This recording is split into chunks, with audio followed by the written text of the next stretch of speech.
그래서 저는 지금 가장 위험하게 보는 교회에서의 집단을 어떤 사람이라고 생각하냐면, 신앙생활을 지금까지 잘 해오던 사람들, 착하게 인정받으면서 예배 생활이라든가 헌금 생활이라든가 헌신을 철저하게 잘해왔던 사람들이 가장 위험한 사람들이라고 생각해요.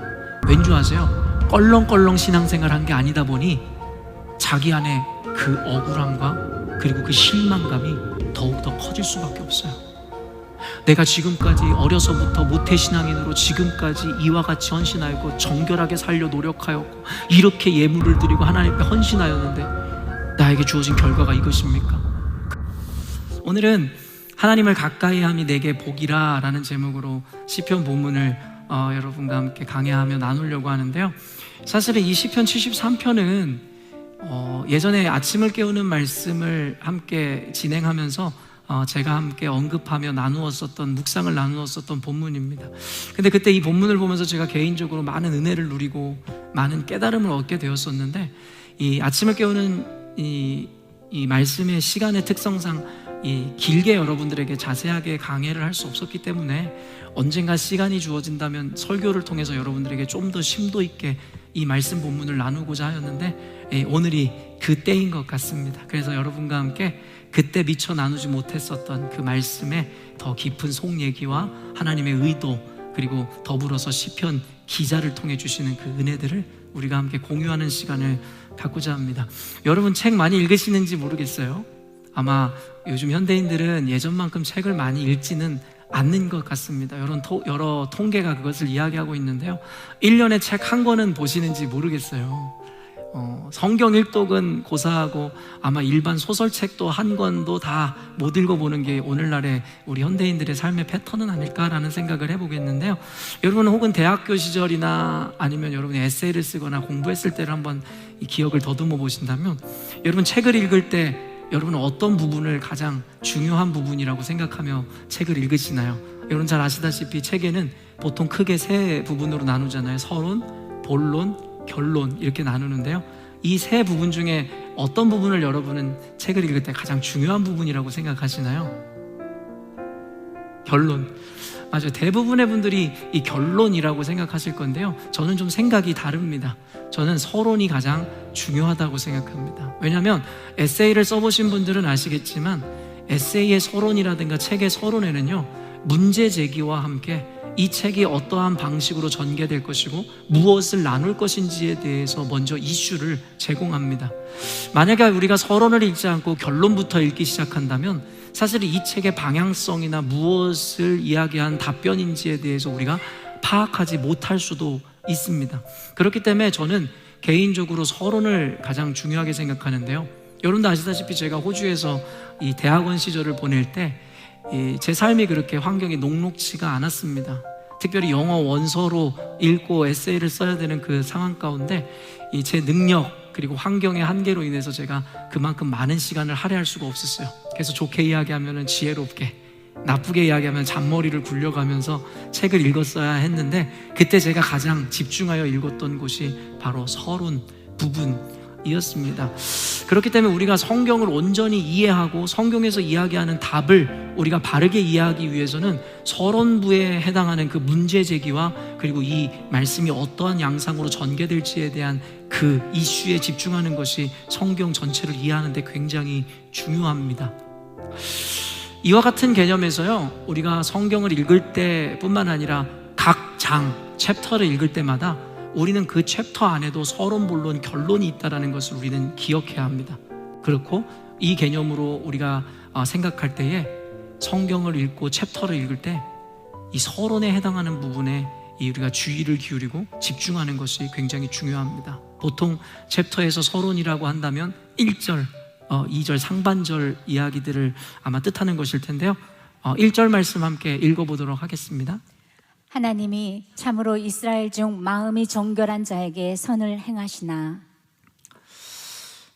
여러분도 아시다시피 성경은요, 사람에게 그 구원의 은혜를 접하게 하고 그 구원을 베풀고자 주어진 것이 우리는 성경이라고 우리는 보통 이야기합니다. 그렇기 때문에 성경에 나오는 모든 내러티브와 이야기의 이 끝에는 결국에는 구원으로 향하고 있음을 우리는 알고 있는 것이죠.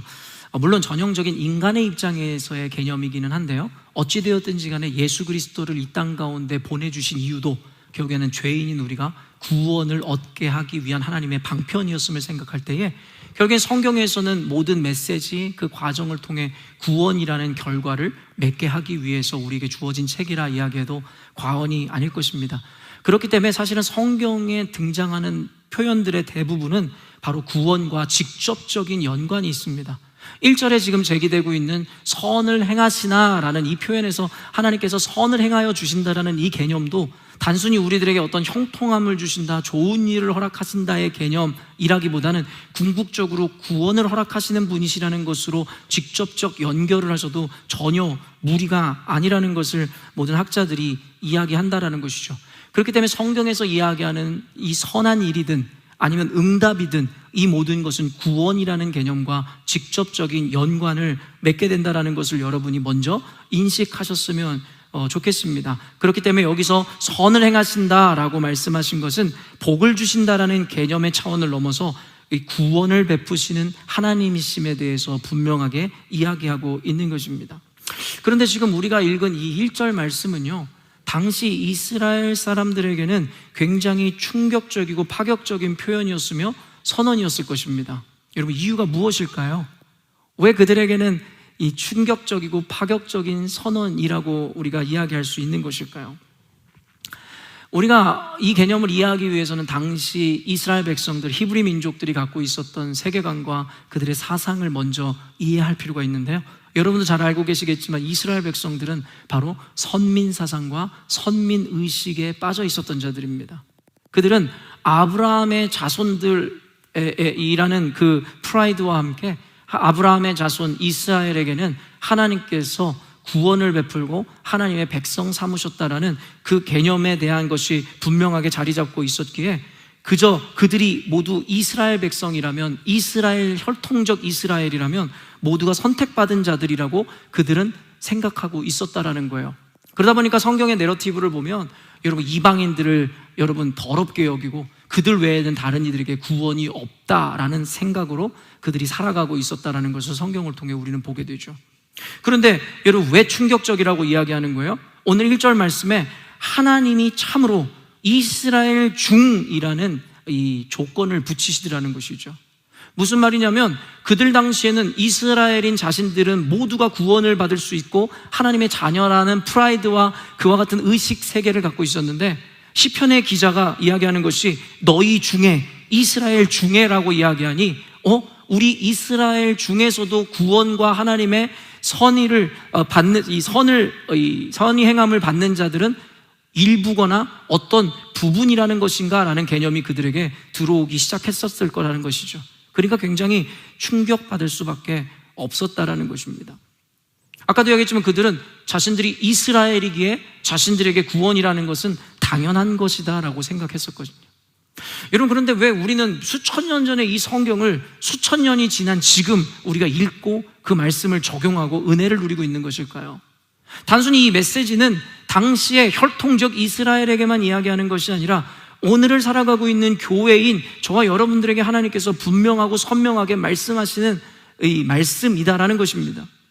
무슨 말이냐면 하나님께서는 성경을 통해서 분명하게 우리들에게 선언하시기를, 내가 너희들에게 이야기하는 것은 혈통적 이스라엘이 아니라 너희들이 비로소 영적 이스라엘이 될 때에 너희들이 내 자녀람을 일컬음 받을 것이고 구원이 주어질 거다라고 이야기하고 선언하더라는 것이죠. 그런데 여러분, 그들은 착각 가운데 이와 같은 메시지와 말씀이 가르쳐 주시고 나서 수천 년이 흐른 후에도 여전히도 선민 사상과 선민 의식에 빠져 있었다라는 것입니다. 그것에 대해서 예수님은 다시금 비판하시고 그들에게 분명한 영적 이스라엘에 대한 개념을 말씀하셨지만 그것을 알아듣고 깨달아 적용한 이들은 많지 않았다라는 것입니다. 여러분, 오늘날의 교회를 다니고 있는 우리 그리스도인들에게 이야기하는 것과 똑같습니다. 오늘날의 많은 교인들이 교회만 다니면 그리스도인이고 구원이라는 것은 당연한 따놓은 당상이라고 생각하더라는 것입니다. 언젠가도 이에 대해서 여러분에게 설교하였지만 이들과 같은 개념에서의 생각이 오늘날의 교회에서도 이루어지고 있다는 거예요. 우리가 교회에 나와 예배를 드리고 그리고 예수를 믿는다 하면 우리에게 구원이라는 것은 따놓은 당상이다. 그것이 바로 당시의 선민사상에 빠져 있었던 이스라엘 백성들의 사고 개념이었다라는 것입니다. 그런데 아까도 이야기했지만 중요한 게 무엇인지 아십니까? 하나님은 선지자들을 통하여 숱한 성경의 기사를 통하여 지속적으로 너희들이 생각하는 그 개념이 아니야 라고 말씀하시고 강론하시고 가르치시지만 수천 년의 세월 동안에 듣지 않는 자들이 대부분이었다라는 것이죠. 저는 오늘날에 일어나는 동일한 현상에도 주목합니다. 제가 힘주어 아무리 여러분들에게 하나님의 말씀을 온전히 가르치고 설명하여도 그것을 이해했노라 이야기하고 아멘으로 화답하지만 결국엔 그들 안에 여전히 삶의 변화는 이루어지지 않고 똑같은 세계관과 똑같은 가치관으로 세상을 살아가더라는 것이죠.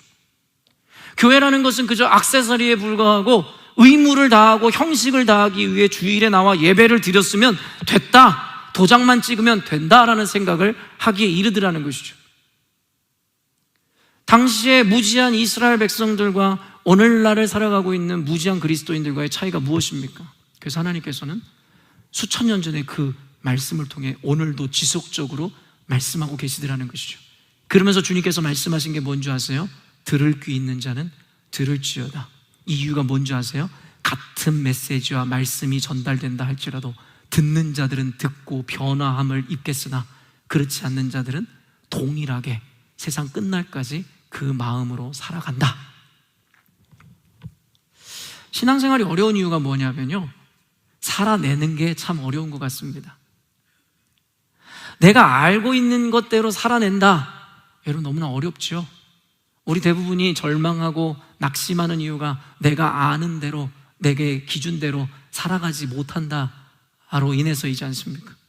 그런데요, 이 오늘날의 이 시대의 교회들은 총체적 난국을 경험하고 있는데 그것이 무엇이냐면 그나마도 그들에게 바른 기준조차도 전달되지 않는다라는 것입니다. 알고 있고 기준이 있어도 그대로 살아낸다라는 것이 너무나 어려운 일인데 오늘날의 교회와 그리스도인들에게는 옳은 기준과 개념마저도 그 지식마저도 전달되지 않는다라는 거예요. 그렇기 때문에 우리 열린문교회는요, 저는 이와 같은 마음으로 목회하고 사명을 감당합니다. 제가 여러분 대신 그 삶을 살아내 드릴 수는 없겠으나 적어도 여러분들에게 무엇을 붙잡고 나아가야 하는지에 대한 선명한 성경적 기준과 그 하나님의 말씀에 합당한 지혜만큼은 여러분들에게 분명히 나눠드리겠다라는 것입니다. 그리고 오늘도 그 성경의 기준에 합당한 그 말씀을 여러분에게 증거할 것인데 그것을 듣고 여러분이 그대로 살아내는 것은 이제 여러분의 몫이라 생각이 됩니다. 1절 말씀에 이스라엘 중이라고 표현했습니다. 모든 이스라엘이 아니라 그들 중에서, 즉 걸러진다라는 것입니다. 이 개념은 신약시대에도 주님께서 말씀하셨습니다. 교회에는 알곡과 가라지가 있다라는 것이고 그 가운데 알곡은 끝날에 하나님께서 드려 곳간에 채울 것이고 가라지는 불살라 태우리라 말씀하셨습니다. 이것은 제가 하는 겁박이나 협박이 아니라 하나님의 말씀 그대로이고 그를 통한 이 시대에 대한 규정이고 평가이며 그리고 세계관인 것입니다. 그렇게 걸러진 자들 중에서 그 걸러져 구원을 하나님의 선대함을 받는 자들은 어떤 자들이라고 1절에서 또 이야기하고 있을까요? 1절 말씀 잠깐 띄워주실 수 있으세요? 하나님이 참으로 이스라엘 중 어떤 자들에게 선을 행하신다라고 이야기하고 있으신가요? 마음이 정결한 자다라는 것입니다. 근데 우리가 이 개념을 그냥 넘어가는 것이 아니라 무엇이 정결한 것이냐에 대해서 분명히 우리가 규정하고 정의할 필요가 있는 것 같아요. 여러분이 여기서 정결함이라고 이야기하면 보통 떠오르는 생각이 무엇이에요? 어떤 이들은 그냥 죄를 짓지 않고 그리고 깨끗하고 거룩하게 살아간다, 뭐 이러한 개념이 먼저 떠오를지 모르겠습니다. 그런데 여러분, 우리가 생각하는 것처럼 여기서 이야기하는 이 정결함이라는 것이 단순히 죄가 없고 깨끗한 상태를 의미하는 것이라면 오늘 본문은 단순히 죄 없는 이에 대해서 강론하고 잊지 않음에 대해서 우리가 생각해 볼 수 있어야 됩니다.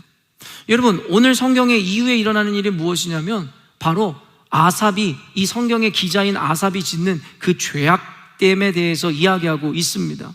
그로 인해서 실족하여 넘어질 뻔하였다라는 자신의 죄 고백을 하고 있다라는 거예요.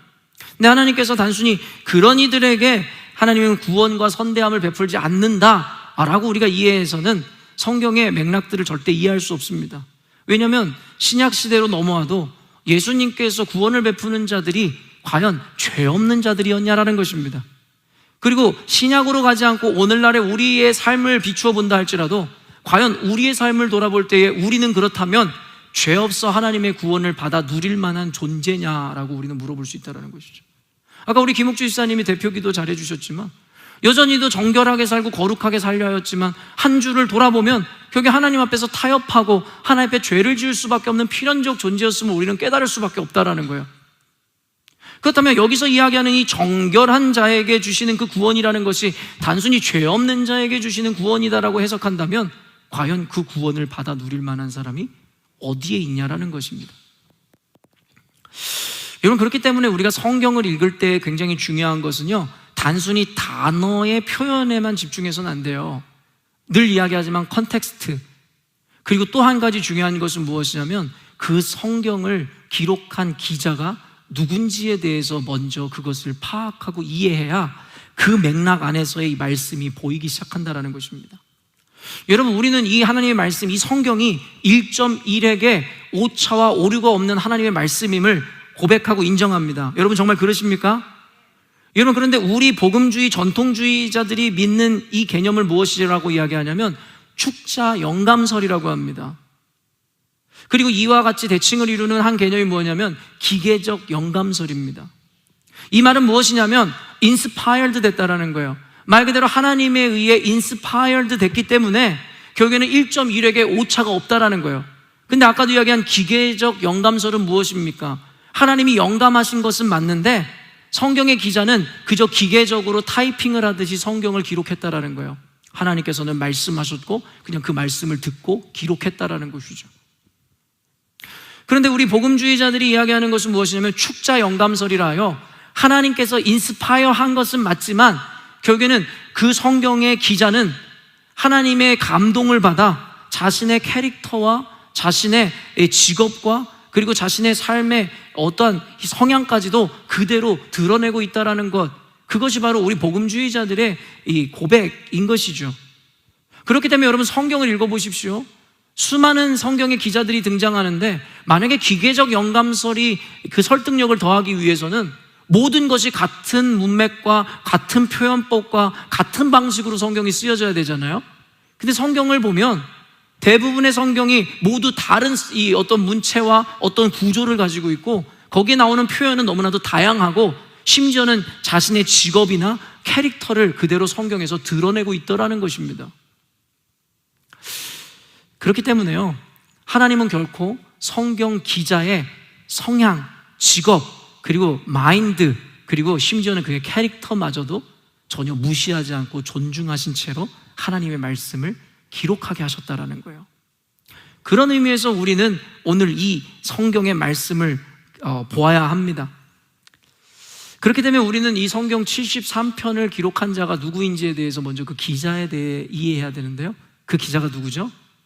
아삽입니다. 여러분, 시편의 첫 번째 1저자라고 하는 자가 누군지 여러분 알고 계시죠? 누구죠? 다윗입니다. 시편 중에 가장 많은 부분을 기록한 것이 다윗이기 때문입니다. 근데 두 번째로 많은 시편을 기록한 사람이 누군지 여러분 혹시 아세요? 아삽입니다. 아삽이니까 제가 이야기했겠죠. 아삽은 총 시편 중에 12편을 기록했습니다. 어떤 분들은 12편이 뭐가 그렇게 많은 건가, 150편의 시편 중에 라고 생각할 수 있겠는데요, 솔로몬이라든가 고라의 자손 그리고 무명의 기자들을 포함하면 12편을 썼다라는 것은 결코 작은 숫자를 쓴 게 아닙니다. 근데 여러분, 이 아삽이라는 자는 성경의 다양한 곳에, 역대하뿐만 아니라 다양한 곳에서 등장하는 인물인데 그만큼 주요한 사람이었습니다. 아삽은 어떤 자였냐면 레위의 후손이며 아삽은 다윗과 솔로몬 시대에 걸쳐 찬양 봉사자이며 합창단의 악장이자 예배 리더로서 섬겼던 자였습니다. 그리고 또한 성경에서는 언약궤 앞에서 제금을 켜는 자로, 그리고 그의 후손들을 바벨론의 포로에서 귀환했을 때에 성전 기공식 때 찬송을 불렀던 자들이라고 이야기합니다. 그러니까 아삽이라 함은 예배 지도자요, 예배 전문가요, 예배 리더라고 우리가 생각할 수 있죠. 근데 또 한 부분에서 그에 대해서 성경에서 뭐라고 표현하냐면 그를 선견자라고 호칭하더라는 거예요. 선견자를 여러분이 이해하기 쉬운 표현으로 바꾸면 선지자라 이야기하더라는 것이죠. 선지자가 뭘 하는 사람입니까? 하나님의 말씀을 대하고 그 말씀을 대언하여 예언하는 자, 사람들에게 그 계시를 전하는 자들을 이야기하더라는 것입니다. 여러분, 이 아삽이라는 존재는 단순히 찬양을 인도하는 자일 뿐만 아니라 하나님의 말씀을 대언하여 전달하는 선견자의 사명을 가지고 있었던 자들이라는 거죠. 그런 의미에서 오늘날의 이 예배 형태와 구조에 대해서 저는 의문을 갖습니다. 무슨 말이냐면, 예전에 이 한국에서 예배, 찬양 인도, 찬양 예배 집회가 굉장히 유행하고 부흥했을 때, 그때 대부분 찬양 인도의 90% 이상은 신학생 내지는 교역자들이었습니다. 근데 요즘에 여러분 찬양 인도자들의 동향을 살펴보면 어떤 줄 아세요? 대부분이 음악 전공자들입니다. 이것이 무엇을 의미하느냐 하면, 오늘날에 전문화되어지는 이 시대 가운데 이 예배라는 것도 하나의 그 전문성이 들어와서 그 전문적인 이 스킬풀한 예배와 그 인도가 하나님이 기뻐하시는 예배라고 착각하더라는 것이죠. 예배에서 여러분 가장 중요한 것은 그와 같은 기능이나 어떠한 전문적인 스킬풀한 어떠한 그들의 경험도 중요한 것이겠으나, 그것은 첫 번째 기준이 아니고 첫 번째 조건이 아니고, 하나님을 예배하는 자들, 하나님의 예배를 인도하는 자들은 하나님의 말씀을 아는 자들이어야 하며, 하나님의 말씀을 알고 그것을 대언한다는 것은 무엇을 의미합니까? 대화를 나누기 위해서 그는 하나님을 늘 가까이 했어야 된다는 것입니다. 그렇기 때문에 교회 조금 나오면 찬양팀으로 세워지고, 음악적으로 재능이 있으면 찬양 인도를 세우고, 이와 같은 오늘날의 행태는 성경적 개념으로 살펴봤을 때 완전히 틀린 것이다라고 이야기할 수 있다는 것이죠. 노래를 좀 못하면 어떻습니까? 연주를 좀 못하면 어떻습니까? 그가 하나님을 가까이 하고 하나님의 말씀 앞에 깨어있는 자라면 하나님께서는 그와 같은 자가 드리는 예배를 기뻐하신다는 거예요. 여러분, 시편은 총 5부분으로 크게 나눕니다. 아사베 시의 이 11개의 아사베 시는 이 3번째 단락에 있는데요, 2번째 시편의 단락에 한 편의 아사베 시가 등장하는데요, 우리는 거기서 힌트를 발견할 수 있어야 됩니다. 시편 50편 5절 말씀입니다. 한번 읽어보겠습니다. 이르시되 나의 성도들을 내 앞에 모으라. 그들은 제사로 나와 언약하니 이들이니라 하시도다. 아삽이 시편 50편 5절에서 뭐라고 이야기하냐면, 하나님의 관점에서 나의 성도들을 내 앞에 모으라 라고 이야기하는 것을 대언합니다. 그들은 제사로 나와 언약한 이들이니라 하시도다. 하나님께서는 단순히 이스라엘 모든 백성들에 대해서 혈통적 이스라엘이 성도이며 교회다라고 이야기하는 것이 아니라 뭐라고 이야기하냐면, 성도들, 내가 불러 내 앞에 모으는 자들은 제사로 나와 언약한 자들이라고 이야기합니다. 이건 그때 당시에 제사를 오늘날의 표현으로 바꾸면 뭘까요? 예배입니다. 바로 나와 예배로 언약한 자들이 곧 성도이며 그들이 내가 부르는 자들이다 라고 이야기하고 있더라는 것입니다. 여러분, 그런데 이 시편 50편의 전체 맥락에서 아삽이 하고자 이야기하는 것은 무엇이냐면, 하나님은 이와 같이 예배자를 부르시는데 시편 50편에는 참된 예배와 형식적 예배를 나눔으로 말미암아 그 예배에 대한 개념을 설명하고 있는 책이 시편 50편입니다. 이 얘기는 무엇이냐면, 하나님이 찾으시는 자들은 예배하는 자들인데, 그 예배를 하는 자들은 단순히 형식적 예배를 드리는 자들이 아니라 나에게 참된 예배를 드리는 자들이라고 시편 50편에서 아삽은 강론하고 있다는 것입니다.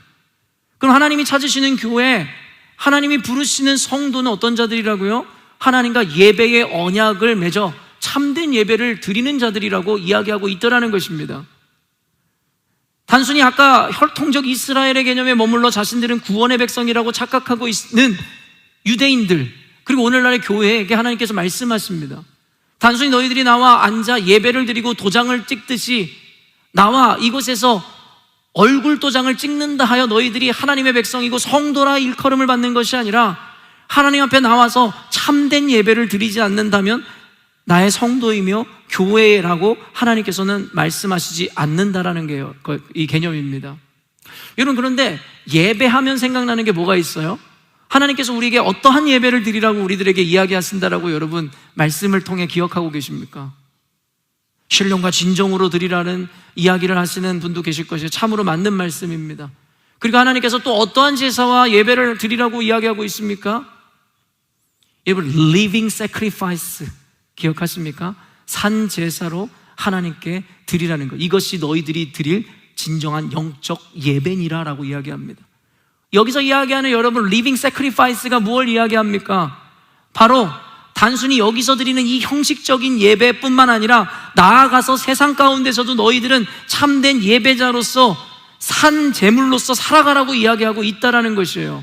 그렇기 때문에 하나님께서 찾으시는 진정한 예배자는 세상 가운데서도 하나님의 말씀 앞에 산 제물로서 살아가는 그와 같은 자들을 진정한 예배자라고 이야기하고 있다라는 것입니다. 여러분들, 예배, 오늘도 나오지만 예배를 드리기 위해서 그들은 성소로 나아갔습니다.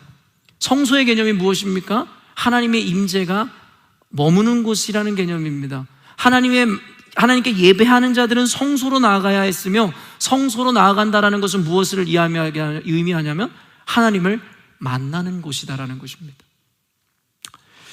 사랑하는 열린문교회 성도 여러분, 오늘은 이 말씀 강해가 조금은 여러분이 이해하기에 너무나 학문적으로 들릴 수 있겠으나, 이 개념에 대해서 여러분이 먼저 분명하게 이 개념을 잡지 못한다면 말씀이라는 것을 너무나 자기 입맛에 기호에 맞게 여러분 스스로가 여러분 생각과 기준으로 해체할 수 있기에 이 학문적이고 이 개념적인 부분을 분명히 하셨으면 좋겠습니다. 하나님께서 찾으시는 신령과 진정으로 드리는 예배란 바로 하나님을 대면하고 하나님과 함께하는 예배를 의미한다라는 것입니다. 그렇기 때문에 이곳에 나와 예배를 드리고 있음에도 마음이 딴 곳에 가 있거나 하나님의 성소에 들어가 주님과 함께 대면하여 드리는 예배가 아니라면 그 예배를 무의미하다라고 이야기하고 있다는 것이고, 가인과 아벨의 제사를 통해 우리들에게 분명히 말씀하고 계시더라는 것이죠. 그런 맥락으로 볼 때요, 오늘 시편 73편에서 아삽이 정결한 자에게 선을 행하시고 구원을 허락하신다 하는 이 정결함이라는 것의 이 의미는 바로 예배하는 자이며, 그 예배는 어떻게 드리는 예배라는 거예요? 하나님 앞에 나아가 주님을 만나고 주님을 대면하는 자들을 하나님은 정결한 자들이다라고 이야기하더라는 거예요. 하나님 앞에 그래서 정직한 예배를 드리라고 주님께서 말씀하시더라는 것이죠. 그렇기 때문에 오늘 1절에서 이야기하는 마음이 정결한 자라는 것은 하나님을 예배하는 자, 즉 삶에서 마음을 들여 주님께 나아가는 자를 의미하는 것입니다. 아까도 이야기했지만 여러분, 서론, 책을 읽을 때 서론이 중요하다고 했는데 그 다음으로 중요한 게 뭘까요? 결론입니다. 물론 이거는 제가 임의로 제가 생각하는 개념인데요, 사실은 이 결론이 중요하다, 서론이 더 중요하다, 이런 건 어폐라고 이야기할 수도 있겠으나, 여러분 결국에는 서론과 대꾸를 이루는 이 결론이라는 것이 굉장히 중요합니다. 처음에 서론에서 문제 제기를 하고 어떤 것이 전개될지에 대한 전개 양상과 함께 이슈를 내놓으면 결론에서 그것에 대한 답을 내기 때문인 것인데요, 그렇기 때문에 서론과 결론이 대꾸를 이루게 되는데, 그 서론에서의 질문, 문제 제기가 무엇이었어요? 누가 이스라엘 중에 마음이 정결한 자이냐, 누가 그 구원을 누릴 수 있는 자이냐에 대한 대꾸로 결론의 답을 28절에서 이렇게 주는 거예요. 함께 읽겠습니다. 시작. 하나님께 가까이 함이 내게 복이라. 내가 주 여호와를 나의 피난처로 삼아 주의 모든 행적을 전파하리이다. 여러분, 뭐가 답이라는 거예요? 하나님을 가까이 하는 것. 그러니까 정결한 자라는 것은 하나님을 가까이 함으로 주님을 예배하는 자다라고 우리가 규정할 수 있다는 것입니다. 그렇기 때문에 여기까지가 서론과 결론을 여러분들에게 모두 이야기한 것이에요. 그렇기 때문에 오늘 설교에서 중요점을 이미 여러분들에게 다 가르쳐 드린 겁니다. 그래서 여기서 만약에 설교를 딱 마친다면 우리 제임스도 좋고, 그렇죠? 저도 좋고, 우리 모두가 좋을 수 있는데, 여러분 그럼에도 불구하고 이 본론이라는 것이 주는 그 과정 중에서 주는 특별한 또 은혜가 있기에 오늘 짧게 그 부분을 함께 좀 나누려고 합니다. 다만 여러분, 이 전체적인 맥락과 개념에서 여러분들이 오늘 설교가 이와 같은 방식으로 진행될 것이다 라고 이해하시면 좋을 것 같습니다. 여러분, 사람이 세상에서 성공을 하는데 가장 중요한 개념이 뭐라고 생각하세요? 언젠가 제가 설교도 했었는데 기억하시나요? 사람이 세상에서 성공을 하려면 가장 중요한 것을 우리가 배워야 된다고 했는데, 그게 뭐라고 제가 얘기했죠? 그럼 여러분 상식적으로 생각해 보세요. 여기서 어떤 분들은 사회적으로 성공을 거둬본 분들도 있을 것이고 또 인생에서 나름의 어떤 성공을 거둬보시는 분들도 계실 것인데 성공을 해보니 뭐가 가장 중요했다? 에? 여러분 바로 관계입니다. 그래서 여러분에게 제가 언젠가 세상에서 성공하기 위해서 여러분 관계술을 배워야 된다고 이야기했어요. 이런 사람은요, 아리스토텔레스가 이야기한 것처럼 우리는 사회적 존재입니다. 그리고 우리는 유기적 존재이기에 서로에게 영향을 주고 받는 존재입니다. 그렇기 때문에 스킬이 뛰어나고 어떤 커리어가 여러분 좋아서 스펙이 좋아서 그로 인해서 성공을 하는 사람들도 혹 있을지 모르겠으나 아무리 스킬이 좋고 커리어가 좋다 할지라도 여러분 인간관계를 잘하지 못하는 사람은 여러분 세상에서 성공하기가 아주 어렵거나 불가능합니다. 그렇기 때문에 여러분 여기서 우리 또 비즈니스의 CEO도 계실 것이고 또 나름의 높은 직책을 가진 분들도 계실 것인데 그들이 성공할 수 있었던 이유가 무엇일까요? 우리 일부 예배 때는 우리 지성우 형제가 와서 예배를 드리길래 아주 좋은 예가 있었어요. 우리 지성우 형제가 나름 그래도 직장에서 성공을 했던 사람이잖아요. 한 사람이잖아요. 그래서 성우 형제가 성공할 수 있었던 이유가 뭘까요? 뛰어난 인물과 스펙은 아닐 거라는 거 우리가 모두 알고 있잖아요. 그러면 지성우 형제가 잘했던 게 무엇일까?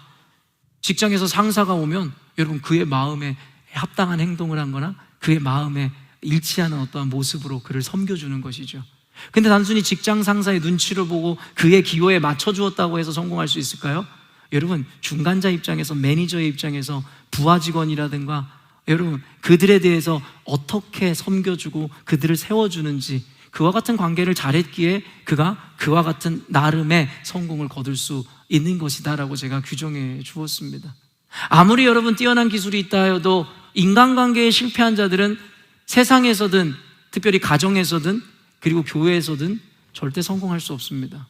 관계라는 것은 아까도 이야기한 인간의 사회에서 필수적인 것이기 때문입니다. 그런데요, 이 인간관계를 하면서 살아가는 우리들인지인데 인간관계를 하다 보면 꼭 찾아오는 것이 있어요. 뭘까요? 바로 실망입니다. 실망.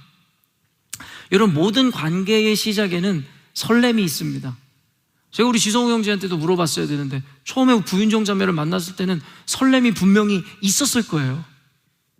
아닌가요?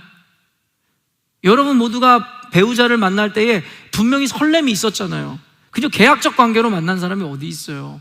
그런데 지금 우리 부윤정 자매가 성우 형제한테 느끼는 감정은 뭐예요?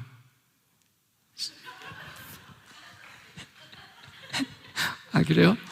또 그렇다는데 제가 또 그럼 우리 부윤정 자매 말고 은영 자매가 지금 제임 씨한테 느끼는 감정은 뭐예요? 정으로 사는 거예요? 그래도 나은 거예요. 대부분의 제가 많은 부부들을 이렇게 대해보고 이야기를 해보면요 설렘으로 시작해서 실망으로 살아가는 이들이 너무나 많다라는 것이죠. 여러분의 애둘러 정이고 그리고 애둘러 설렘이라고 얘기했지만 여러분 배우자한테 실망하여 살아가고 있지는 않으시냐라는 거예요.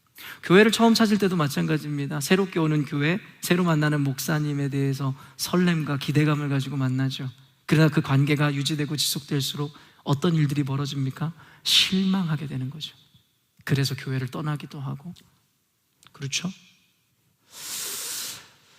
여러분 설렘으로 시작했다가 이렇게 실망으로 끝내는 관계가 참으로 많은 것 같습니다. 그래서 사람들이 보통 이런 얘기 하잖아요. 연애를 할 때 보통 4계절은 만나보라고. 그렇죠?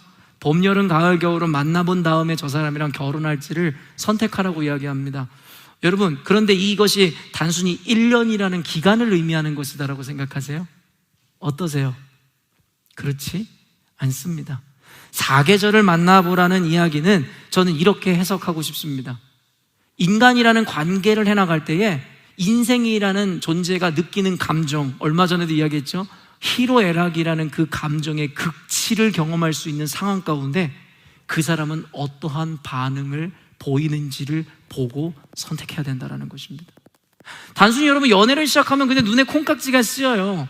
연애를 시작하면 자기가 좋아하는 말이나 행동만을 하게 되어 있습니다. 생물학적으로도 도파민이라는 게 발생하게 되고 서로를 속이게 되고 서로에게 좋아하는 말들만 하게 되어 있거든요. 그런데 이게 시간이 지나고 4계절을 함께 하다 보면 그 시간 가운데 희로애락이라는 감정을 느낄 수 있는 극단적인 상황이 주어지고 그때에 어떻게 반응하는가를 보면 그 사람의 인격이 보이기 시작하고 그 사람의 성품이 보이기 시작한다는 거예요. 희노애락이라고 이야기했습니다. 단순히 절망적이고 슬픈 일이 닥쳤을 때만의 반응이 아니라 즐겁고 행복한 일이 있을 때에 그가 교만을 부리지 않는지, 남들 앞에서 자신을 자랑하려 하지 않는지, 그것을 보면서 우리는 그 사람에 대해서 평가할 수 있을 거라는 것입니다. 여러분, 그래서 저는요, 신앙생활을 하면서 처음에 예수님을 만나서 설레고 하나님께 모든 것을 다 드리겠다라고 이야기하여 반짝 헌신하는 자들의 신앙을 그렇게 믿지 않아요. 신앙생활이라는 것은 여러분 긴 마라톤입니다.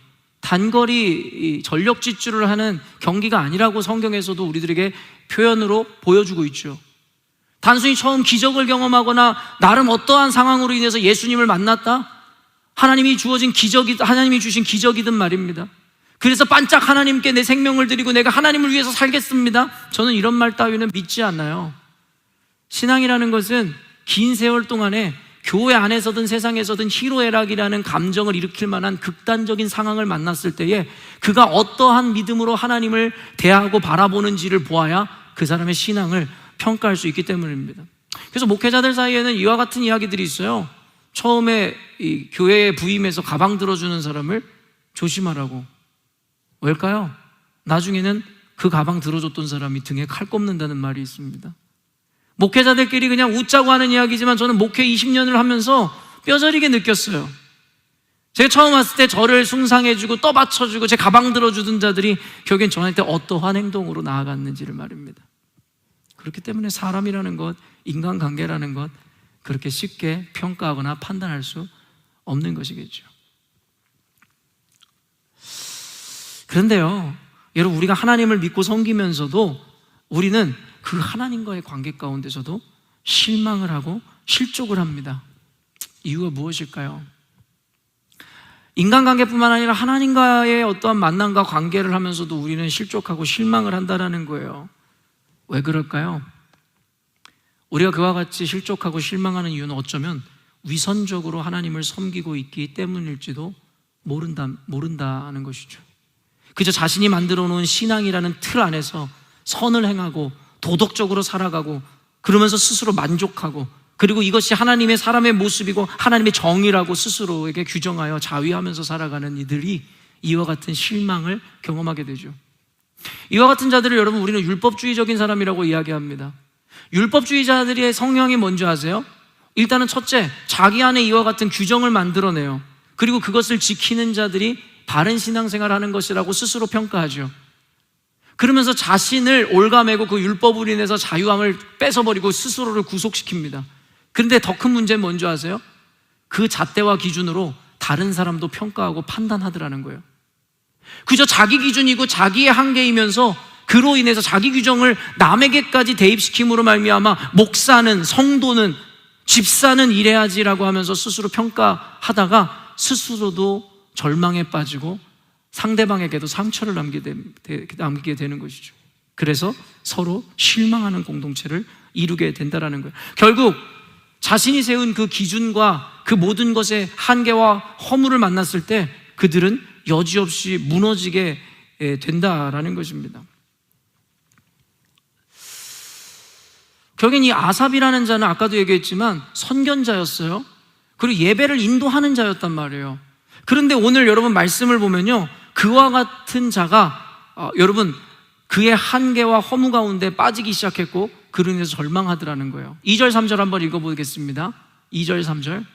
나는 거의 넘어질 뻔하였고 나의 걸음이 미끄러질 뻔하였으니 이는 내가 악인의 형통함을 보고 오만한 자를 질투하였음이로다. 여러분, 아삽이라는 자는 정말 아까도 얘기한 선견자이고 그와 같은 예배 인도자였고 하나님께 귀히 쓰임받은 성경의 기자였는데 2절 3절의 고백을 보면 너무나 실망스러워요. 뭐라는 거예요? 자기가 거의 넘어질 뻔했다라는 거예요. 실족했다라는 거예요. 이 이유가 뭐냐면 악인의 형통함을 보고 오만한 자를 질투하였다라는 거예요. 악인이 형통하는 것, 하나님을 모르는 자가 잘 나가는 것을 보면서 그로 인해서 여러분 억울함을 느끼고 질투하고 부러워했다라는 거예요. 여러분, 근데 참 재밌는 게 뭔지 아세요? 이와 같은 신앙인들이 많다라는 거예요. 나름은 형식을 가장하고 아까도 말했지만 율법주의에 갇혀서 스스로는 거룩하고 정의를 갖고 있는 양 신앙생활을 열심히 하는데 결국에 어떤 순간에 무너지기 시작합니다. 그 이유가 무엇이에요?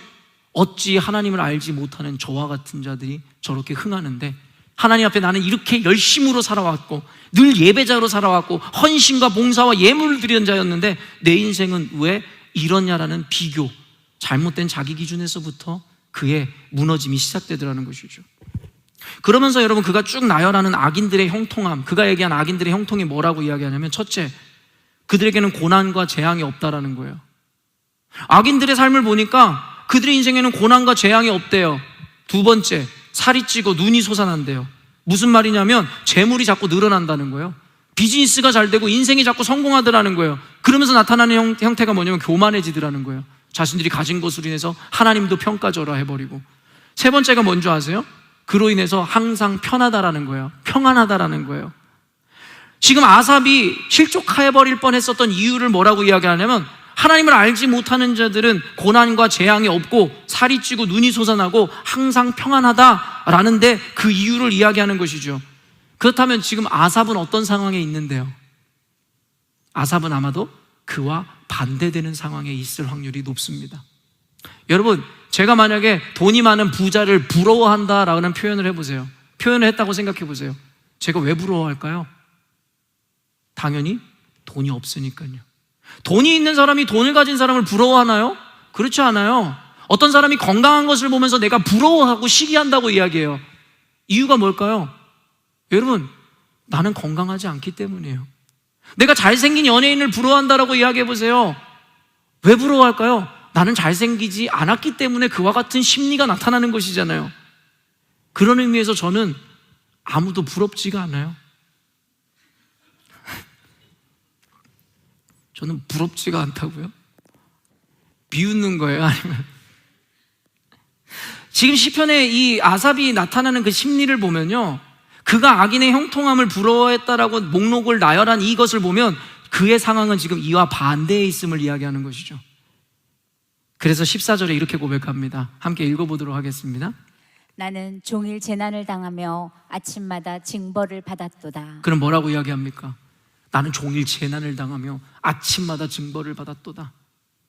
근데 그 앞에 뭐가 붙겠어요? 나는 하나님을 예배하는 예배자였고 하나님을 섬기는 예배 리더자였고 선견자였고 주의 말씀을 대언하는 자였음에도 불구하고 나는 종일 재난을 당하며 아침마다 징벌을 받는데, 저 하나님도 알지 못하고 기준도 없이 살아가며 음란과 행음과 자기 멋대로 쾌락을 쫓아 살아가는 저 악인들은 고난과 재앙이 없고 살이 찌고 눈이 솟아나며 비즈니스가 잘 되고 항상 그로 말미암아 편안을 누리니 하나님, 이게 어찌 된 것입니까? 여러분, 이와 같은 불평과 불만이 결국에는 무엇으로 바뀌게 되죠? 하나님을 향한 원망으로 바뀌게 되어 있습니다. 여러분이 지금 어떤 상황 가운데 있으세요? 혹시 여러분이 이와 같은 비교로 인해서 여러분도 지금 낙심되고 내가 지금까지 열심히 하나님을 섬기며 살아온 결과가 이거야 라고 생각하는 분들, 지금 낙심되고 마음이 상한 분들도 계실지 모르겠어요. 근데 그 마음이 무엇으로 필연적으로 번지는 줄 아세요? 바로 원망과 후회로 번지게 됩니다. 누구를 향한 원망이겠어요? 그리고 무엇에 대한 후회겠습니까? 하나님을 향한 원망과 지금까지 내가 열심히 신앙생활 해오며 살아온 나의 삶에 대한 후회로 번지게 되어 있습니다. 그래서 13절 14절 이렇게 이야기합니다. 함께 읽어보겠습니다. 내가 내 마음을 깨끗하게 하며 내 손을 씻어 무죄하다 한 것이 실로 헛되도다. 나는 종일 재난을 당하며 아침마다 징벌을 받았도다. 뭐라고 이야기합니까? 내가 내 마음을 깨끗하게 하며 내 손을 씻어 무죄하다 한 것이 실로 헛되도다.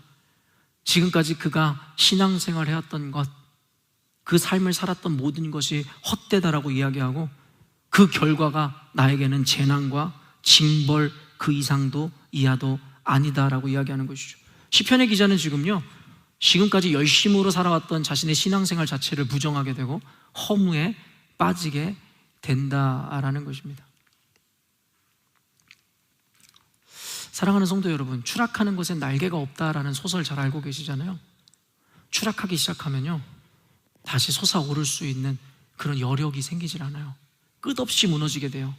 그래서 저는 지금 가장 위험하게 보는 교회에서의 집단은 어떤 사람이라고 생각하냐면 신앙생활을 지금까지 잘해오던 사람들, 착하게 인정받으면서 예배 생활이라든가 헌금 생활이라든가 헌신을 철저하게 잘해왔던 사람들이 가장 위험한 사람들이라고 생각해요. 왠지 아세요? 껄렁껄렁 신앙생활 한 게 아니다 보니 자기 안에 그 억울함과 그리고 그 실망감이 더욱더 커질 수밖에 없어요. 내가 지금까지 어려서부터 모태신앙인으로 지금까지 이와 같이 헌신하였고 정결하게 살려 노력하였고 이렇게 예물을 드리고 하나님 앞에 헌신하였는데 나에게 주어진 결과가 이것입니까? 그렇게 해서 실망하고 아삽과 같이 실족하는 자들은요, 진짜 날개 없이 추락하는 것과 같이 다시 회복이 불가능할 정도로 무너지게 되어 있습니다. 그렇기 때문에 제가 우리 열린문교회 성도들에게 끊임없이 훈련하는 것이 자기 의를 깨는 것이고, 지금까지 자기가 착하다고 생각하고 선하다고 생각했던 그 개념을 깨뜨리려고 하는 것입니다. 왜냐하면 그것을 붙잡고 있다가 그 외의 것이 자기 기대와 같이 되지 않으면 여지없이 무너지기 때문입니다. 그런데 오늘 이 시편은요, 두 단락으로 크게 나눌 수 있거든요. 한 단락은 지금처럼 아삽이라는 자가 신앙생활을 열심히 해왔지만 악인의 형통함과 잘나감을 보면서 여지없이 무너지고 원망하고 실망해 있었던 전반기와 후반기에는 여러분도 잘 아시겠듯 반전이 일어나게 되거든요. 그런데 여기서 우리가 주목해야 되는 것은 어떻게 아삽이 이렇게 날개 없이 추락하다가 다시금 진리 안으로 돌아올 수 있었냐라는 거예요. 지금 여러분들 가운데 이 비슷한 상황과 과정 가운데 있는 분들, 앞으로 경험할 것 같은 분들은 잘 들으셔야 됩니다. 17절 말씀 읽도록 하겠습니다. 하나님의 성소에 들어갈 때에야 그들의 종말을 내가 깨달았나이다. 여러분, 그가 결국에는 깨닫게 된 이유가 뭐예요? 그 시기가 뭐예요? 시점이 뭐예요? 바로 성소에 들어갔다라는 거예요. 여러분, 성소가 어떤 곳입니까? 아까도 얘기했지만 하나님이 거하시는 곳이에요. 하나님이 거하시는 곳에 나아가 하나님을 대면하여 만나보니 하나님의 비로소 경륜이 보이기 시작했다라는 거예요. 그 전까지는 어떻게 살아갔었는데요? 나름 예배를 인도하였고 열심히 신앙생활을 해왔지만 여전히 성소 안에서 하나님을 만나는 신앙인으로서의 삶을 살지 못하니 자기가 갖고 있었던 기준으로 말미암아서 스스로를 평가하고 사람들을 평가함으로 말미암아 고통에 실망에 빠지더라는 거죠.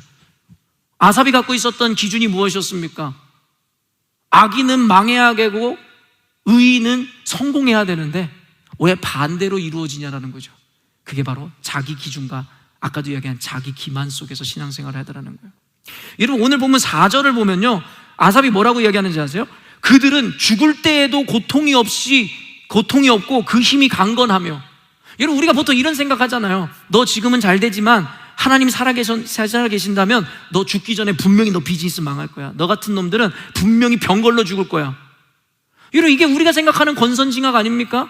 그리고 하나님의 사람들에 대한 우리 안에 우리의 위선으로의 평가가 무엇이에요? 지금은 힘들지만 괜찮아. 이제 곧 하나님이 너 빚을 다 탕감해 주시고 비즈니스 잘 되게 해주시고 건강도 주시고 너 괜찮게 하실 거야.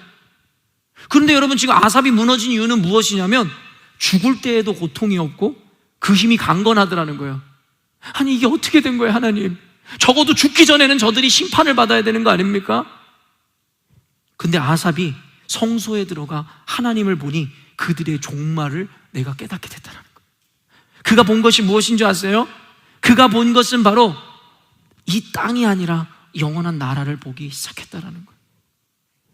이 세상에서의 흥망성쇠가 아니라 하나님 나라에서 영원한 가치를 보기 시작했다는 것입니다. 지금까지 신앙생활을 해오면서 우리가 여전히도 이 내세의 삶, 이 사후에 하나님께서 우리에게 허락하신 영원한 나라의 소망을 두고 그 가치관을 가지고 살아가지 못하고 오늘날 예수를 믿으면서도 이 세상에서의 흥망성쇠에 집중하는 신앙인들은 반드시 실망한 날이 옵니다. 반드시 실족하게 되어 있습니다. 하나님 임재 앞에 어떤 일이 일어났는지에 대해서 짧게 여러분과 나누려고 하는데요. 첫째, 너무 당연하게도 자기 포기와 자아 부인이 일어나더라는 것입니다. 자기 포기와 자아 부인이 일어난다는 것이 중요한 것은 10번 강조해도 부족함이 없는 표현이겠죠. 22절 말씀 한번 읽어보도록 하겠습니다. 내가 이같이 우매무지함으로 주 앞에 짐승이 오나. 하나님의 성소에 들어가 하나님을 대면하니 그에게 일어난 일이 무엇입니까? 여러분, 자아 포기와 그리고 이 자아 부인이 이루어지기 전에 선행돼야 되는 게 뭔지 아세요? 뭘까요? 여러분 다 알고 계시잖아요. 자기 포기와 자아 부인이 이루어지기 위해서 어떤 게 선행돼야 될까요? 일부 예배 때는 마치는 성도들이 있던데요. 바로 현실 직시와 인정입니다. 내가 어떤 존재인지에 대해서 명확하게 인정하지 못하면 자기 부인과 자기 포기가 이루어질 수 없습니다. 그것을 성경에서는 죄인이라고 이야기하고 있죠. 벌레만도 못한 존재라고 우리 스스로가 찬송의 작시자도 고백하는 거 아닙니까? 오늘 그 하나님의 임재 가운데 섰었던 아삽이 고백하는 게 뭐예요? 내가 이같이 우매무지함으로 주 앞에서 짐승 같았다라는 거예요. 여러분, 하나님을 만난 자들이 스스로를 높일 수가 없습니다. 하나님을 안다라고 이야기하는 자들이 스스로 교만할 수가 없습니다. 하나님을 안다라고 이야기하는 자들이 사람들 앞에서 자기를 세우고 하나님 앞에서 교만하다면 그는 하나님을 만나지 못한 자일 확률이 100%입니다. 왜냐하면 하나님의 존전에 나아가 하나님을 만나게 되면 사람은 스스로를 보게 됩니다. 스스로가 얼마나 냄새나는 죄인이고 스스로가 얼마나 희망 없는 자인지, 짐승 같은 존재인지를 안다고요. 근데 여전히도 인간관계에서 자신을 드러내고 교만에 빠지고 자신이 옳다 생각한다고요? 과연 하나님을 만난 자들일까요? 아니면 바리새인들과 같이 자신들을 의로 외식하며 나타내는 자일까요? 여러분, 아삽이 고백한 짐승은 어떤 존재입니까? 짐승. 여러분, 짐승은 어떤 존재예요? 우리가 보통 일반적으로 그냥 본능에 의해서 정욕대로 살아가는 존재들을 이야기하는 거 아니에요? 여러분, 이 만물의 영장이라 일컬음을 받는 인간이 동물과 다른 게 뭔지 아세요? 우리는 단순히 본능과 정욕을 따라 사는 것이 아니라 옳고 그름에 대한 기준을 가지고, 여러분, 그것이 틀린 것이라면 본성과 본능이 따른다 할지라도 우리는 그것을 거절하는 존재라는 거예요.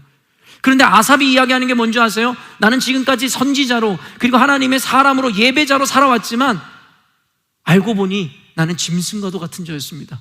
결국엔 하나님을 등에 업고 내 영광을 드러내고 하나님을 이용해서 내가 복을 받고자 하였던 자였지 진실로 하나님을 만난 자가 아니었습니다라고 고백하는 것이 그의 고백 아닙니까? 여러분, 책 중에 내면 세계의 질서와 영적 성장이라는 고든 맥도널드 목사님이 지은 책이 있는데 여러분 읽어보신 분 많으시죠? 이게 영어로 이 책은 Ordering Your Private World라는 책의 제목입니다. 여러분, 오늘날의 이 내면의 상태가 질서를 잡지 못한 그리스도인들은 꼭 읽어야 되는 필독서 중에 하나인데요, 이 책에서 선교사님 한 분을 소개합니다. 인도에서 감리교 선교사로 일했던 스탠리 존스라는 분인데요, 그는 노년기에 전신이 마비가 되고 움직일 수도 없고 말조차도 할 수 없는 상태에 이르게 됩니다.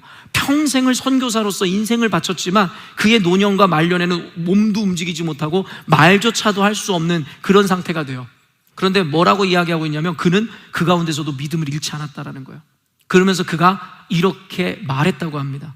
나에게는 내 믿음을 받쳐줄 외부의 버팀목이 필요 없다. 왜냐하면 믿음이 나를 붙들고 있기 때문이다. 이게 무슨 말인 줄 아십니까?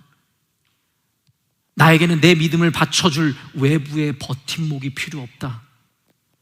왜냐하면 믿음이 나를 붙들고 있기 때문입니다. 여러분, 그에게 승리하는 삶의 비결을 묻는 한 주교에게 그가 이렇게 강조했습니다. 바로 당신에게 이루어져야 되는 것은 셀프 서렌더, 자기 포기라는 것입니다. 그러면서 하는 말이, 즉 가장 속 깊은 자아를 예수님께 내어놓는데 그 승리의 비결이 있다라고 밝히고 외부의 줄이 아니라 내부의 줄을 붙잡아야 된다라고 이야기합니다. 여기서 이야기하는 자아, 그리고 그들이 붙잡고 있는 외부의 줄이 뭘 의미하는지 아시겠죠? 내 믿음, 내가 하나님을 예배하기 위해서는 나에겐 이와 같은 조건이 있다라고 생각하는 자기가 만들어낸 기준입니다. 내가 하나님을 예배하고 믿기 위해서는 악인들은 망하고 의로운 나는 형통해야 됩니다. 이게 바로 외부의 줄이라는 것이고 지금까지 우리가 붙잡고 왔었던 기복이라는 것입니다. 지금 여기서 이야기하는 그 스탠리 존스라는 분이 얘기하는 게 뭔지 아세요? 내 평생을 하나님 앞에 더 던졌지만 내게 돌아온 것은 불구이고 말조차 할 수 없는 상황이지만 괜찮습니다. 나는 실망하지 않습니다. 왜냐하면 애초에 나의 믿음의 기준은 외부의 버팀목이 아니었기 때문입니다. 우리는 보통 스스로 자아를 내려놓지 못하고 그것을 붙잡고 살아갑니다. 성경에서는 내려놓으라 이야기하는데 우리는 도리어 그것을 붙잡고 살아가죠. 그게 자기의 의가 되었든 기준이 되었든 말입니다. 그래서 그 팽팽한 줄이 끊어질 때에 우리는 낙심하고 실족하게 되는 것이죠. 애초에 잘못 붙잡고 신앙생활을 시작한 것이요. 마태복음 16장 24절입니다. 읽습니다. 시작. 이에 예수께서 제자들에게 이르시되 누구든지 나를 따라오려거든 자기를 부인하고 자기 십자가를 지고 나를 따를 것이니라. 여러분, 오랜 신앙생활을 대부분 해오셨잖아요. 직분도 있으시고 모태신앙이다, 누구는 몇 대째 기독교 가문이다 자랑할 만한 분들 많으시잖아요. 근데 여러분은 실로 오랫동안 신앙생활을 해오면서 애초에 잘못된 기준과 선택으로 잘못된 방향의 신앙의 훈련들이 이루어지는 삶을 살지는 않으셨습니까? 그것이 고착화되니까 그것을 부인하고 포기하는 게 어려운 거죠. 왜 하나님을 믿는데 조건이 필요합니까? 왜 내 인생이 잘 되고 잘 나가야 하나님은 살아계시고 그렇지 못하고 악인들이 형통하면 하나님은 존재하지 않는 것처럼 여기십니까? 여러분, 그리스도인들은 실망할 수 없습니다. 그리스도인들은 불행할 수 없습니다. 그리스도인들은 마음의 기쁨을 이룰 수 없다라고 저는 확신합니다. 제 이야기가 아니라 성경에서 이야기합니다. 왠지 아세요? 그들에게는 조건이 외부의 버팀목에 있지 않기 때문입니다. 자기 기준에 있지 않기 때문입니다. 살아계신 하나님에 대한 분명한 믿음에 근거하고 있기 때문입니다. 근데 왜 실망하십니까? 왜 자녀 때문에, 배우자 때문에, 비즈니스 때문에, 인생 때문에, 벌어지는 일들 때문에 왜 실망하시냐라는 거예요. 그걸 왜 스스로를 불쌍하다라고 스스로 평가하냐라는 거예요. 그게 뭐가 불쌍한데요?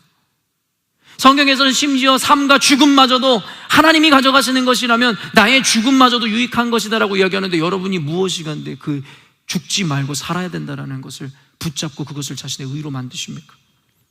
23절 한번 읽어보도록 하겠습니다. 내가 항상 주와 함께하니 주께서 내 오른손을 붙드셨나이다. 여러분, 주님을 가까이 하고 주님과 함께하니 주께서 내 오른손을 붙잡으신다라는 거예요. 내가 붙잡는 것이 아니라 주님을 가까이 할 때 주님이 붙잡게 하시는 것을 붙잡아야 합니다. 여러분, 오늘 설교를 곱씹어가며 잘 여러분의 인생에 적용하십시오. 마지막 두 번째입니다. 시선의 이동이 필요합니다. 여러분, 시선의 이동이 필요합니다. 24절과 26절 말씀인데요, 한번 읽어보겠습니다. 주의 교훈으로 나를 인도하시고 후에는 영광으로 나를 영접하시리니 하늘에서는 주 외에 누가 내게 있으리요 땅에서는 주밖에 내가 사모할 리 없나이다. 내 육체와 마음은 쇠약하나 하나님은 내 마음의 반석이요 영원한 분깃이시라. 여러분, 하나님을 가까이 하여 성소에 나아가니까 그에게 일어난 사건, 자아를 인식하고 포기하기에 이르렀고, 두 번째가 뭔지 아세요? 그의 시선이 땅의 것을 보는 것이 아니라 하늘의 것, 영원한 것을 보기 시작했다라는 거예요. 아삽이 실망했던 이유가 뭐예요? 자기는 불행한데 악인들은 형통하는 거예요. 땅의 것을 보고 살았던 것이죠. 근데 그의 눈이 어디로 향했다고요? 그들의 끝은 결국엔 죽고 난 이후에 하나님의 심판이 주어질 거라는 아까의 고백과 함께 지금 뭐라고 이야기합니까? 주의 교훈으로 나를 인도하시고 후에는, 여기서 후가 뭘까요? 그것이 살아가는 그 삶에서 하나님께서 내게 성공을 주신다는 이야기일까요? 아니요. 죽어 영원한 곳에서 영광으로 나를 영접하시리니 하늘에서는, 땅에서는 하나님이 없는 것만 같이 느껴지고 땅에서는 하나님이 죽은 것만 같은데 내가 가는 영원한 곳, 그 하늘에서는 주 외에 누가 내게 있으리요 땅에서는 주밖에 내가 사모할 자가 없나이다. 여러분, 지금까지 우리는 오랫동안 신앙생활을 하면서 우리의 시선을 하나님께로 향하거나 영원한 나라와 영원한 영광에 시선을 돌리지 못하고 땅의 것을 사모하고 땅의 것에서의 초점과 시선을 맞추고 살아가니 우리는 늘 실망하는 거예요. 늘 일어나는 일들로 좌지우지되고 희롱애락에 따라 우리는, 여러분, 점령을 당하게 된다는 것이죠. 마틴 로이드 존스 목사가 영적 침체를 벗어나는 여러 비결 중에 뭐를 꼽는 줄 아십니까? 자족을 배우라는 거예요. 자족. 사도 바울이 이야기했던 자족. 자족할 수 있는 이유가 뭔지 아세요? 내 인생이 잘 나가든 못 나가든, 내가 건강이 있든 없든, 돈이 있든 없든, 사람이 인정해주든 인정하지 않든, 내 가족이 내 곁에 있든 없든 관계없이 나는 일체의 자족함을 배운다는 거예요. 여러분, 우리가 신앙생활을 하면서 내 환경이 바뀌는 것을 기대하는 것을 우리는 기복이라고 이야기합니다. 여러분, 지금까지 기도하면서 내 환경을 바꿔주십시오, 내 없는 것을 채워주십시오, 그것을 믿음이라고 생각하셨죠? 아니요, 우린 그것을 기복이라고 이야기하는 것입니다. 그러나 다만 내가 바뀌고 시선을 이동하는 것을 우리는 비로소 신앙이라고 이야기하는 것입니다. 기도하여 내 삶이, 환경이 바뀌길 원하는 것이 바로 기복의 신앙이며, 내 환경이 바뀌는 것이 아니라 내가 바뀌고 내 시선의 전환을 이루는 것이 진정한 의미에서 신앙이라고 성경은 이야기하고 있다라는 것입니다. 마지막으로 갈라디아서 6장 9절 읽고 설교를 마치겠습니다. 우리가 선을 행하되 낙심하지 말지니 포기하지 아니하면 때가 이름에 거두리라. 여러분, 선을 행하되 낙심하지 말라. 여기서 선을 행하라는 게 단순히 구제하고 착한 일하고, 물론 그 개념이 포함될 수 있지만 단순히 그와 같은 개념이 아니에요. 성경에서 이야기하는 선이란 하나님을 가까이 하고 주의 뜻대로 살아가는 삶에 대한 대표, 그 명사가 선이라는 거 여러분 알고 계시잖아요. 하나님을 위해 예배하는 자, 하나님을 가까이 하는 삶을 살았으되 낙심하지 말라는 거예요. 포기하지 않으면 때가 이름에 거두리라는 거예요. 근데 그때가 여러분이 생각하는 그때가 아니라고요. 이 땅에서 이루어지는 그때가 아니라고요. 반드시 오는 그때입니다. 성경은 점과 같은 인생에 주목하고 있지 않아요. 우리가 영원히 가야 되는 하나님, 우리의 본향, 고향집을 늘 성경에서는 기록하고 있어요. 히브리서에서도 뭐라고 이야기합니까? 영원한 나라를 바라보라. 너희들의 핍박과 고난과 순교의 그 시간들을 고통스러워하지 말고 실족하지 말고 영원한 나라를 바라보라. 이 일들이 언제 일어난다고요? 28절, 하나님께 가까이 함이 내게 복이라. 내가 주 여호와를 나의 피난처로 삼아 주의 모든 행적을 전파하리라. 사랑하는 열린문교회 성도 여러분, 우리가 복을 얻는 것, 구원을 얻는 것은 다른 것이 아니라 여호와를 가까이 할 때 우리 가운데 주어지는 은혜인 것입니다. 구원은, 복은 내가 붙잡고 취할 수가 없는 것이고 주를 가까이 할 때 주에 의해 주어지는 것이어야 합니다. 사랑하는 열린문교회 성도 여러분, 오늘 말씀 통해 들을 귀 있는 자들은 들은 줄로 믿습니다. 여러분, 지금까지 신앙생활 해오면서 잘못된 외부의 버팀목이나 줄을 붙잡고 신앙생활 해오심으로 희로애락의 그 과정 가운데 자빠지고 실족하고 실망하고 낙심함을 반복했던 분들이 계시다면 오늘 말씀을 통해서 다시금 궤도를 수정하시기 바랍니다. 애초에 붙잡고 있던 것들을 놓아버리시고 주님 앞에서 다시금 새로운 하나님의 기준을 붙잡는 저와 여러분 되시기를 주님의 이름으로 축원합니다.